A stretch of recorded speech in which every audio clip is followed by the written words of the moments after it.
All right, so today, sorry people, this is going to be another long one because we're going to go down memory road with my longtime friend, Mark Marshall.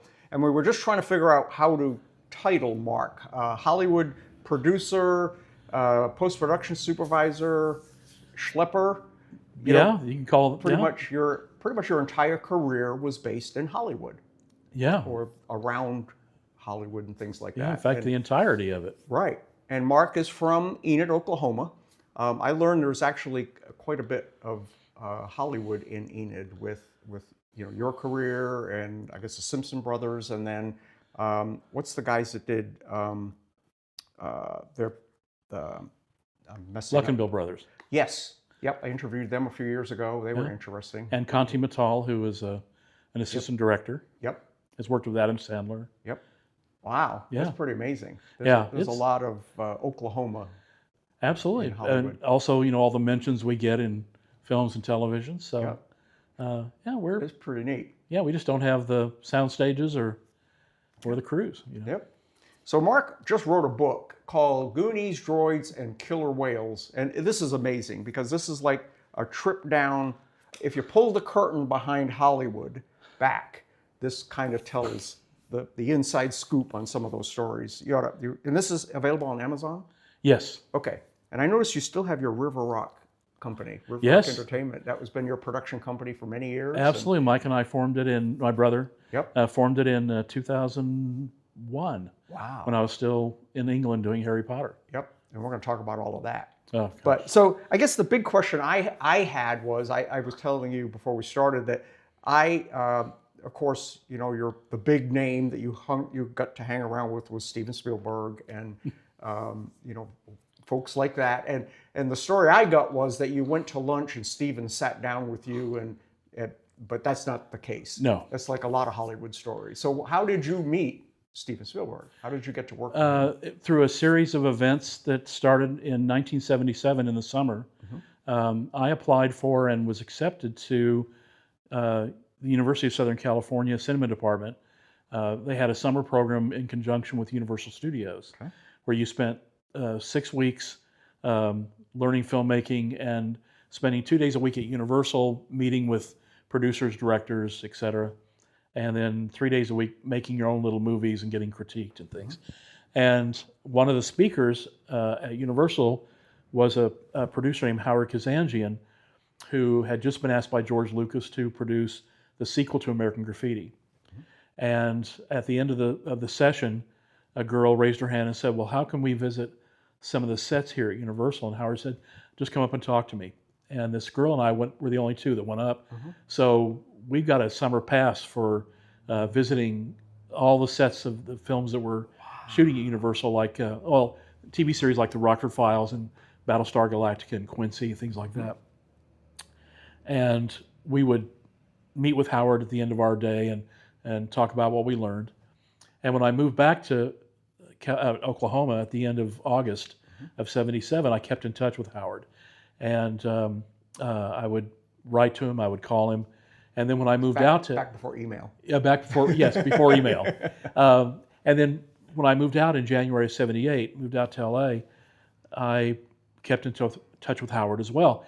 And as my friend George Campbell says, there's a fine line between persistence and stalking. And so I tried to be persistent but respectful. And 8 months later, it paid off. He offered me a job as a film runner on the sequel to American Graffiti, which I did. And then at the end of the production, Howard asked if I wanted to stay on at Lucasfilm, and stayed on through Empire Strikes Back and Raiders of the Lost Ark. That's where I met Steven during a production of Raiders, and I was his projectionist at home when he was doing the research on all the films and also the special edition of Close Encounters.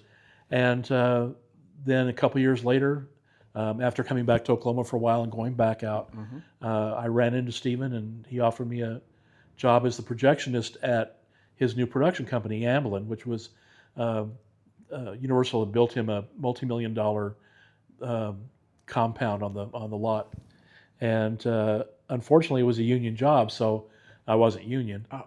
And he said, "Okay, well, you can be my personal assistant." So that's what I did for 5 years, And it was while working for Steven that I met Richard Donner, who had directed Superman and The Omen, and became Dick's projectionist at his home at night.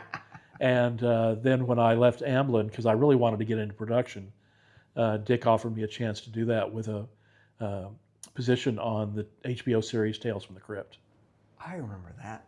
So I want to back up because there's some young people that do watch this that don't understand that back in the day, they would watch their dailies and things like that on actual film. Yes. So you needed a projection, a big projector to play this Yes. kind of film and things like that. And so that's kind of some of the stuff that you helped with, I guess, that...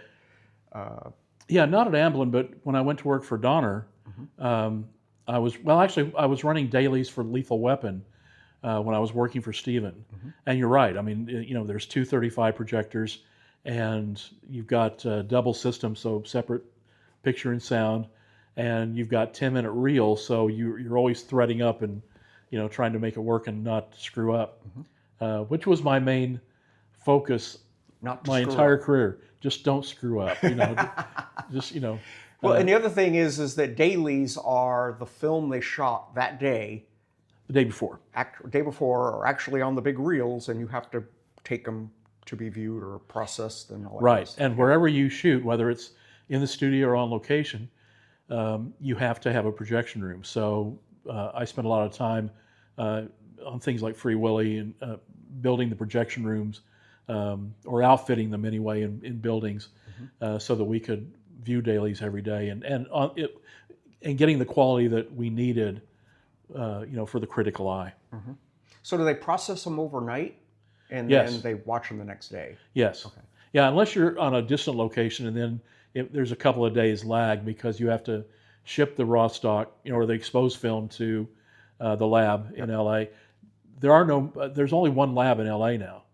And that was the lab you never wanted to take your film to. Oh no! Back in the 70s and 80s, which was, I shouldn't say it, but photochem. Okay.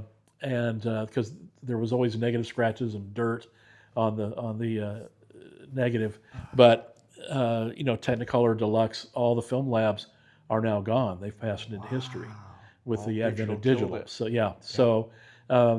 it was a really. I loved film. I loved celluloid. I loved the feel of it. I loved the smell of it.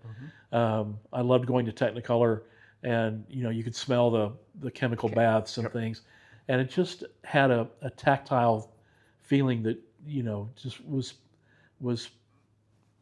It felt safe. I mean, it was this great relationship, and now we don't have that with digital. Yeah. So let's back up. So as a child, you guys made your own movies. I mean, didn't you have like a movie camera or some sort? And because I heard stories from Kevin, your friend Kevin. Yeah. We'll talk about Kevin in a minute, but that you guys had a shed in the backyard or something. You made scary movies with. Well, we made comedies. But no, we were in junior high. I think it was 9th grade. Okay. And it was Kevin, George Campbell, and I. So we formed a company called MBC, Marshall Baxter Campbell. And we did little comedies, and it was great. I mean, it was a great learning experience, without realizing that we were, headed in that direction maybe. And all three of us went into some form of entertainment. Yeah, it's pretty amazing that you three grew up and then you all ended up in the industry. Yeah. Yeah. Yeah. Kevin was the genius. So, and he created light panels and among other things. And and he actually is the one who built the 8x16 little screening room that we had on a foundation in his backyard. Air conditioning. We had the curtains opened to reveal the screen. No. We had a push button to start the projector, and we only had one 16mm film, which was a Laurel and Hardy short called Brats. So every time we got together, we watched Brats. Watch that. Yeah. So I can recite the dialogue and act out every scene now. But it was a great time, and for us, the industry was a new thing to be discovered and explored. And when I realized that people could actually make a living making movies, that got my interest. Plus the fact that I'm very type A in that, the thought of doing the same thing day after day for 40 years scared me to death. Sure. So I know people can do that, and that's great, but I wasn't built that way. So having something that's different every day, a different challenge, filmmaking is just problem solving, as you know. So, you rise to those challenges and you overcome them, and it's a great feeling. So after you returned from going to school, you went back. Did you have back to LA? Did you have a plan, or did you just like move back and hope something happened, or did you work at McDonald's? What happened there? I was stupid. Failure wasn't an option, but planning wasn't either. Okay. I moved out in January '78. I didn't know anybody except Howard, and it wasn't like I could call him up and say, "Hey, let's go to a movie." Yeah. So I was on my own. Had to make friends, and my dad had died the previous year, so I was getting $300 a week or a month through Social Security, his Social Security. Okay. And my rent was $230 a month, so I had $70 to last for food, fuel, Nice. entertainment, in LA. everything. Sure. Yeah. And well, it was different back in the '70s. I mean, it was a little bit cheaper, but so I learned that if I snuck on the lot at Universal, and I had a way to do that, I could go onto the different sets and munch from their craft service tables. And then I followed a feature film called The Big Fix with Richard Dreyfuss, followed them all around town. And they got used to me being there, so they just accepted me as part of the crew. And I would sit down and have lunch with them, which, at the time was like $7 a plate, but it was steak, lobster, things like that. So, I survived, and I feel guilty to this day. But it's just what you got to do. Yeah. Yeah. I mean, hopefully I've paid it back in other ways. Yeah. Wow. So when you finally got fully engaged with, your career, what was your first, notable production that you worked on, and who was that with? The first thing was more American Graffiti. Okay. And that was, like I said, 8 months after I arrived in LA. Although for several months before that, I had been working at a special effects house. I got the job based on going to a seminar and meeting some guys who worked at this place called CPC Associates. And they invited me to come over for a day, ended up working, and they ended up calling me back every day. But we were doing things like the Mrs. Pillsbury Doughboy commercials and the Mrs. Butterworth commercials, back when the models were the hard plasticine things, with the arms and legs and lip movements and things. And that was a great education. I also ended up meeting and working with the guy who invented Bugs Bunny and Daffy Duck and Porky Pig, a guy named Tex Avery, who created that style of animation with, the wolf with the tongue rolling out on the floor and the eyes bugging out. That was my first brush with a legend, but it was a great time. I look back on it with really wonderful memories and great fondness. And then you, various films throughout, working with Steven and those kind of things. And then I guess I know Goonies is like your most memorable. You made a lot of long lifelong friends and things like that. Yeah. Where was that in the career path? Was that near the end or the middle, or? It was in the mid '80s. After doing more American Graffiti, I stayed on at Lucasfilm. Lucasfilm had an office down south, across from Universal Studios, which had the publishing, the merchandising, the publicity, and legal offices. But we did Empire Strikes Back. Now, Rebecca, so where does Skywalker Ranch fall into this? Oh gosh, it was just a dream of George's until probably starting in the mid '80s, when was it after the first Star Wars? Yes. Oh yeah. In fact, after the first trilogy. Oh really? Okay. I thought that he built that to do that, but it was after the fact. Yeah, it was after. Yeah, he with all the profits from the films, bought the land, started construction. At first, it was just the big Victorian house, and then everything else followed that. Yeah, and it was on Raiders of the Lost Ark that I met Steven and became his projectionist, and then did some work for him while he was over in Tunisia and England. And then when I left Lucasfilm, I came back to Oklahoma for a couple of years, worked for an advertising firm, and then went back, happened to run into Steven, and he offered me the job. Ended up doing Goonies, Color Purple. Those were the two credits I got while I was with Steven. But then did Empire of the Sun and Indiana Jones and the Last Crusade. Really wanted to get into production. I knew I would be an assistant at 70.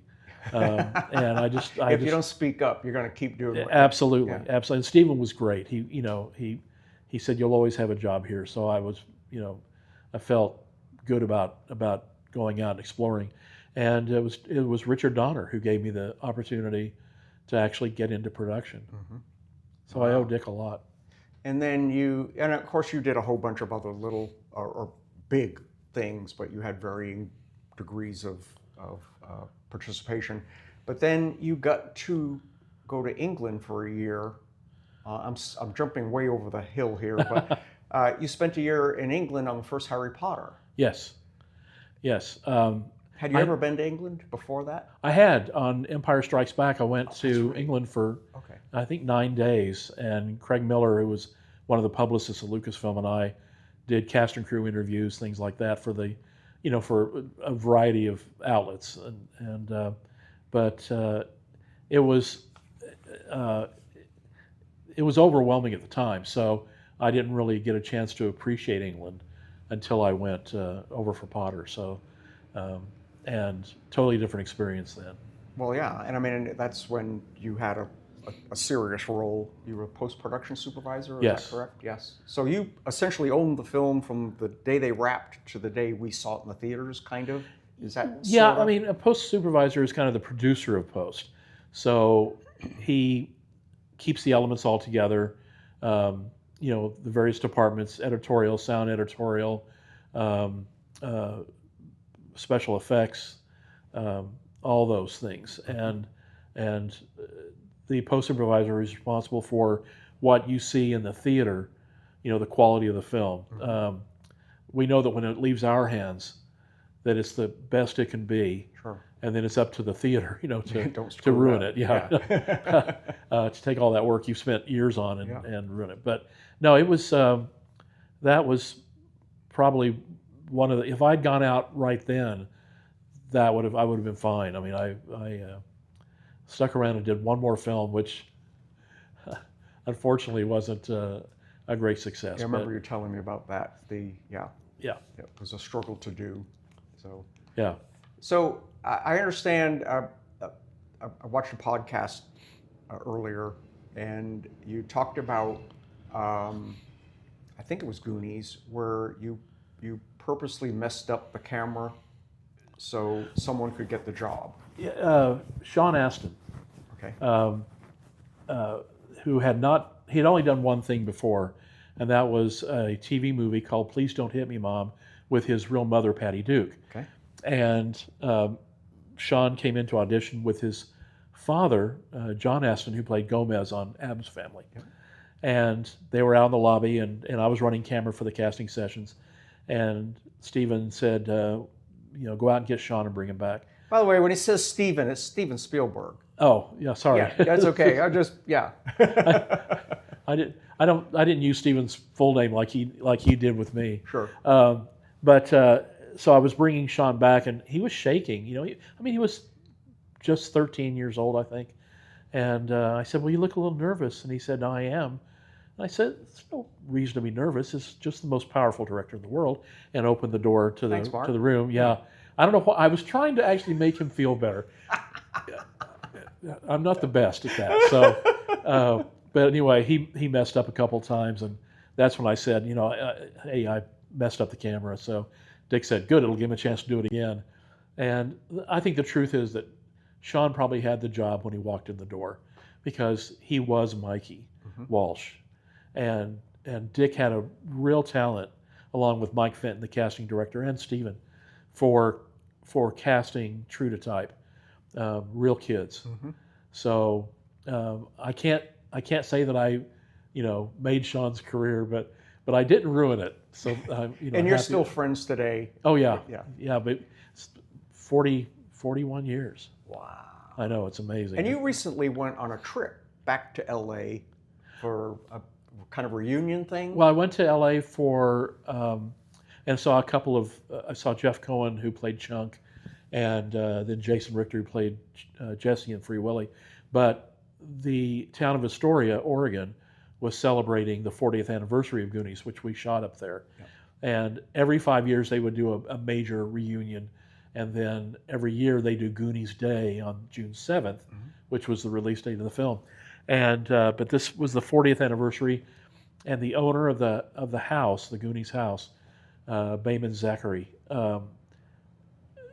made this great decision to restore the house to the way it looked in 1984 when we shot there, down to the exact furniture, everything. Oh, It wow. looked exactly like it did, right down to the potato chip crumbs on the coffee table.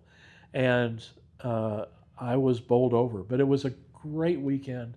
I got to see Cary Green, who played Andy, and Corey Feldman, who played Mouth, and then Robert Davi, who played one of the Fratelli brothers. So it was, we just realized how much that movie means to all of us, and what it symbolizes to fans around the world. Sure. So, what finally brought you home, back to Enid? Was it? It was, I think it was a combination of things. Number one, the industry was changing so fast, and not in a good way. Streaming had shaken up the industry, and people were, didn't know their place and what was going to happen, and the whole model was changing. And then COVID hit, and I think it was at that point that I thought, that's my cue. Sure. To go home again. And this has always been home. Even the 30 plus years I lived out there, Oklahoma was home because I was used to 4 seasons. I was used to wonderful people. And it's not to say that people in LA aren't wonderful too, some of them are, but there's no seasons. Yeah. And I felt like I was living in a sensory deprivation tank the entire time I was out there. So coming home was really a no-brainer, and I'm so glad I did. I've had a chance to spend more time with my brother, who's 4 years older than I am. Yeah. And I wasn't sure which one of you were older. He actually worked for me for yeah, about a year or so. yeah. And Mike is he's doing great. He is the curator at the Railroad Museum That's in right. town. Yes, I read Yeah, that. and doing great things. So it's just been a real blessing to be able to be here. And the industry's still going through those seismic changes, and I don't know where it's going to end up. I was shocked too. I belong to a Facebook group about the studios, and I think it's called Backlots, and how Warner Brothers just took down their entire backlot and built sound stages. That was the ranch. The main lot Is the main lot still still there? yeah, still Okay. there. The only thing they did that upset me was they raised Western Street, where so many great westerns, John Wayne movies and things were shot, and built a Cape Cod village, which also doubles as production offices and things. So it's practical, but I still miss that part of the back lot. The Warner Ranch, which was just up the street from Warner Brothers, and at one time was owned by Columbia, it's where the Three Stooges made their shorts and things, was completely razed. So the Partridge Family house, the Blondie house, the Bewitched house, Lethal Weapon, the Clark Griswold home from Christmas Vacation, was all razed, and they built sound stages and production offices. They're still working on it. It was just recent that this happened. I mean, in the last year or so. Yeah. They started raising it a couple years ago, but started building in earnest. But of course, the sad thing is there's not enough production going on in LA, So you've got all these sound stages that are going to be sitting empty Yep. and costing the studios millions. So I don't know. I don't know what's going to happen. I think that, you can make a movie anywhere. Mm-hmm. You always could, but now even, the movie 28 Years Later, which just came out, was shot on iPhones. Mm-hmm. And, although it's not an innovation, it's still amazing what you can do. It's a demonstration of what you can do. Absolutely. Yeah. So movies can be made anywhere. Oklahoma has a great incentive program. Texas is kind of catching up. New Mexico, Atlanta, Wilmington, North Carolina. So all those places are stealing LA's thunder. Mm-hmm. And they're kind of realizing it a little bit too late. Yep. It's just a shame. A lot of people aren't aware, but like all of those Hallmark movies and all of those are done in Canada. Yes. And it's a shame that we can't bring that back home. We produce for Hallmark. A lot of their B-roll is stuff that I've captured and have sold, and a lot of those glimpses of a Victorian house, breakfast, the exteriors and things like that. A lot of that are mine. Well, and it saves money. Yep. They get the authenticity. Mm-hmm. Although I think any keen eye can see the difference, between Canada and. Well, a production guy gets it. Oh, that's Kansas. Yeah, absolutely. But I think Oklahoma is in a prime position now with the state's doing great, and I think that hopefully we can get some people to invest in Oklahoma productions. Yep. And make our own movies. I don't think we need to wait for Hollywood to come with Twisters. No, you got to do your own. Yeah. Yeah. And the Twisters and things like that help. Yeah. But it raises awareness, but still it's not going to be. It's going to take some people from here, maybe you, to. Yeah. I'm old, maybe not that old, so hopefully you never know. Sure. But I think our best days are ahead, film-wise, and I'm anxious to see what we can do. Awesome. Well, Mark, thank you so much for hanging out with me today. Well, thank you for having me on. You need to check out this book, Goonies, Droids, and Killer Whales. You can get it on Amazon. This is a really cool book. I wasn't kidding when it has pictures. I like that part. It has a lot of behind-the-scenes stuff that you wouldn't read anywhere else, and your personal insight on a lot of this stuff. So, very cool. Thanks for having me, John. Thank you, Bart. Appreciate it. Stay tuned.